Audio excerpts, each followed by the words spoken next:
दीनी मोहि सीख नीकी गोसाई लगी, अगम अपने कदराई, नर बर धीर धर्म धूरधारी, निगम नीति कहूँ ते अधिकारी। हे स्वामी, आपने मुझे सीख तो बड़ी अच्छी दी है, पर मुझे अपनी कायरता से वह मेरे लिए अगम पहुँच के बाहर लगी। शास्त्र की नीति के तो वे श्रेष्ठ पुरुष अधिकारी हैं जो धीर हैं और धर्म की धुरी को धारण करने वाले हैं।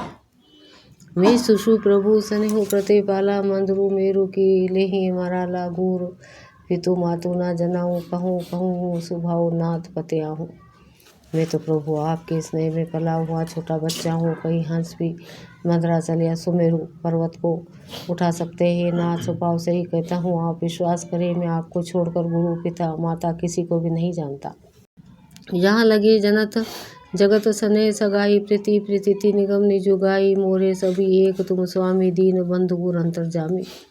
जगत में जहाँ तक स्नेह का संबंध है, प्रेम और विश्वास है, जिनको स्वयं वेद ने गाया है, वे स्वामी हे दीन बंधु हे सबके हृदय के अंदर के जानने वाले मेरे, तो वे सब कुछ केवल आप ही हैं।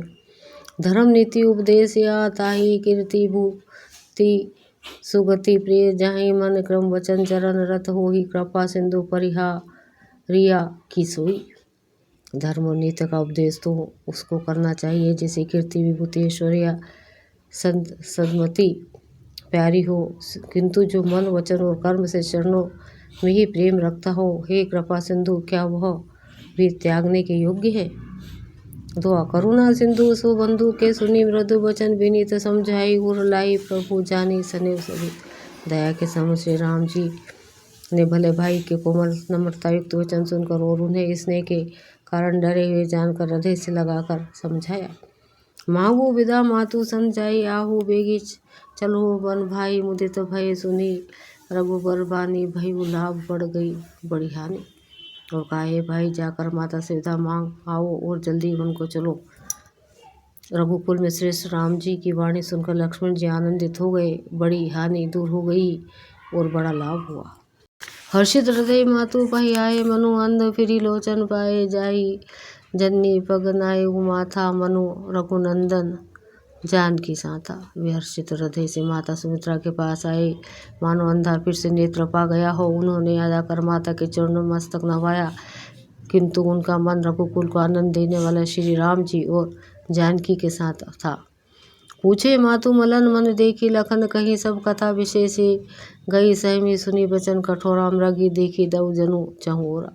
माता ने उदास मन देखकर उनसे कारण पूछा। लक्ष्मण जी ने सब कथा विस्तार से कह सुनाई। सुमित्रा जी कठोर वचनों को सुनकर ऐसी सहम गई जैसी हिरनी चारों ओर वन में आग लगी देखकर सहम जाती है। लखन लखे भा अनरत आजू वही सने, बस करबा काजू, मांगत विदा सभय सकुचाही, जाई संग विधि कही कि नाही।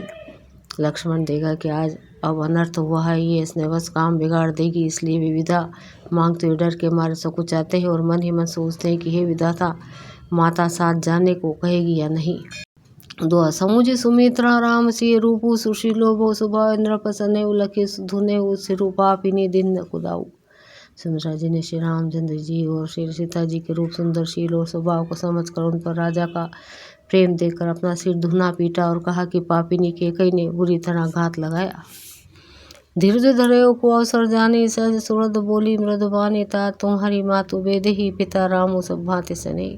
परंतु कुछ समय जानकर धैर्य धारण किया और स्वभाव से ही हित करना चाहने वाली सुमित्रा जी कोमल वाणी से बोली, हे तात जानकी जी तुम्हारी माता है और सब प्रकार से स्नेह करने वाले श्री रामचंद्र जी तुम्हारे पिता हैं। अवध तहाँ जहाँ राम निवासो, तहीं दिवसो जानो भानु प्रकाशो, जो पैसी रामो बन जाही, अवध तुम्हारा काजू कछ नाई।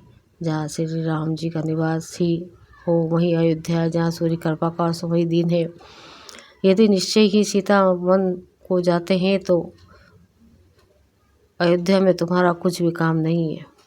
गुरु पितु मातु बंधु सुरसाई, से आही सकल प्राण की नाई, राम प्राण प्रिय जीवन जी के, स्वरत रहित सखा सभी के। गुरु पिता माता भाई देवता और स्वामी, इन सब की सेवा प्राण के समान करनी चाहिए। फिर श्री रामचंद्र जी तो प्राणों के भी प्रिय है, हृदय के भी जीवन है और सभी के स्वार्थ रहित सखा है। पूजनी प्रिय परम जहाँ ते सब माने ही राम के नाते अस जिए जाने संग बन जाऊँ ले हूँ तात जग जीवन लाऊं। जगत में जहाँ तक पूजनीय और परम प्रिय लोग हैं वे सब राम जी के नाते से ही पूजनीय और परम प्रिय मानने योग्य। हृदय में ऐसा जान कर हे तात उनके साथ बन जाओ और जगत में जीने का लाभ उठाओ। दुआ भूरी भाग भजनु भय हो मोही समेत बलि जाऊं जो तुमरे मन छाड़ी चलू किन राम पद ठाऊं। मैं बलिहारी जाती हूँ हे पुत्र मेरे समेत तुम बड़े ही सौभाग्य के पात्र हुए जो तुमने चित्त ने छल छोड़कर श्री राम जी के चरणों में स्थान प्राप्त किया है।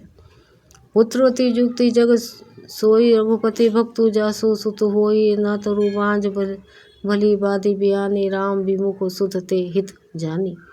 संसार में वही युवती स्त्री पुत्रवती है जिसका पुत्र श्री रघुनाथ जी का भक्त हो, नहीं तो जो राम से विमुख पुत्र से अपना हित जानती है वो तो बांझ ही अच्छी है। पशु की भांति उसका ब्याना पुत्र प्रसाव करना व्यर्थ ही है। तुमरे ही भाग रामो बन जाहि दूसरे हेतु तात कछु नाही सकल सुकृत कर बड़ फालू ए हो राम सिय पद सहज सनेऊ। तुम्हारे ही भाग्य से श्री राम जीवन को जा रहे हैं हे तात दूसरा कोई कारण नहीं है। संपूर्ण पुण्यों का सबसे बड़ा फल यही है कि श्री सीताराम जी के चरणों में स्वाभाविक प्रेम हो। रागु रोष ईर्षा मधुमोह जाने सपने हो इनके बस हो सकल प्रकार विकर बिहाई मन क्रम वचन करे हूँ सेवकाई। राग रोष ईर्षा मद और मोह इनके वश स्वप्न में भी मत होना। सब प्रकार के विकारों का त्याग कर मन वचन और कर्म से श्री सीताराम जी की सेवा करना। तुम कहू बन सब भांति सुपासु संग पितु मातव रामो से जासु जेहि न रामो बन लहि कलेसु सुत सोई कर हो इहाई उपदेशु। तुमको वन में सब प्रकार से आराम है जिसके साथ श्री राम जी और सीता जी रूप पिता माता है। हे पुत्र तुम वही करना जिससे श्री रामचंद्र जी वन में कलेश ना पावे और मेरा यही उपदेश है। छंद उपदेशु यहूँ जेहि तात तुम्हरे राम सिय सुख पाव ही पितु मातु प्रिय परिवार पुर सुख सुरती बन बिसरा वही तुलसी प्रभु सिख दही आयुष दिन पुनि आशीष दही रति हो अविरल अमल सिय रघुबीर पद नित नित नई। हे तात मेरा यही उपदेश है अर्थात तुम वही करना जिससे वन में तुम्हारे कारण श्री राम जी और श्री सीता जी सुख पाए और पिता माता प्रिय परिवार तथा नगर के सुखों को याद भूल जाए। तुलसीदास जी कहते हैं कि सुमित्रा जी ने इस प्रकार हमारे प्रभु श्री लक्ष्मण जी को शिक्षा देकर वन जाने की आज्ञा दी और फिर वो यह आशीर्वाद दिया कि श्री सीता जी और श्री रघुवर जी के चरणों में तुम्हारा निर्मल निष्काम और अनन्य एवं प्रगढ़ प्रेम नित नित नया हो। सोरठा मातु जरन सिरु नहीं चले तुरंत संकित रथे बागुर विषम तोराई मन हो भाग रघु भाग बस। माता के चरणों में सिर नवा कर हृदय में डरते हुए कि अब भी कोई विघ्न न आ जाए लक्ष्मण जी तुरंत इस तरह चल दिए जैसे सौभाग्यवश कोई हिरण कठिन फंदे को तुड़ाकर भाग निकला हो। गए लखनु जहाँ जानकी नाथु फे मन मुदित पाई प्रिय साधु बंदी राम से चरण सुहाए चले संग नृप मंदिर आए। लक्ष्मण जी वहाँ गए जहाँ जानकी जी नाथ जी थे और प्रिय का साथ पाकर मन में बड़े ही प्रसन्न हुए। श्री राम जी और सीता जी के सुंदर चरणों की वंदना करके वे उनके साथ चले और राजभवन में आए। कही परस्पर पुर नर नारी भली बनाई विधि बात बिगारी तन क्रस मन दुखु बदन बली ने बिकल मन हो माखी मधुचीन। नगर के स्त्री पुरुष आपस में कह रहे हैं कि विधाता ने खूब बनाकर बात बिगाड़ी। उनके शरीर दुबले मन दुखी और मुख उदास हो रहे हैं। वैसे व्याकुल हैं जैसे शहद छीन लिए जाने पर शहद की मक्खियाँ व्याकुल हो। कर मिजई सिरु धुनि पछिताही जनु बिनु पंख बिहग कुलाही भाई बड़ी भीड़ भूप दरबारा बरनी न जाई भी साधु अपारा। सब हाथ मल रहे हैं सिर धुनकर पीट कर पछता रहे मानो बिना पंखे पक्षी व्याकुल हो रहे। राजद्वार पर बड़ी भीड़ हो रही है। अपार विषाद का कारण नहीं किया जा सकता। सचिव उठाई राउ बैठारे कही प्रिय वचन रामू पग उधारे सिय समेत दो तनय निहारी व्याकुल भयु भूपति भारी। श्री रामचंद्र जी पधारे, ये प्रिय वचन कहकर मंत्री ने राजा को उठकर बिठाया। सीता से दोनों पुत्रों को वन के लिए तैयार देखकर राजा बहुत व्याकुल हुए। दो आसिय सहित सुत सुभाग दो देखी देखी अकुलाई, बार सने बस राहु लई उरलाई। सीता से दोनों सुंदर पुत्रों को देखकर राजा कुलाते हैं और स्नेह वश बारंबार उन्हें हृदय से लगा लेते हैं। सकई ना बोली विकल नर नाहु, सोग जने तोर दारुण दाहु।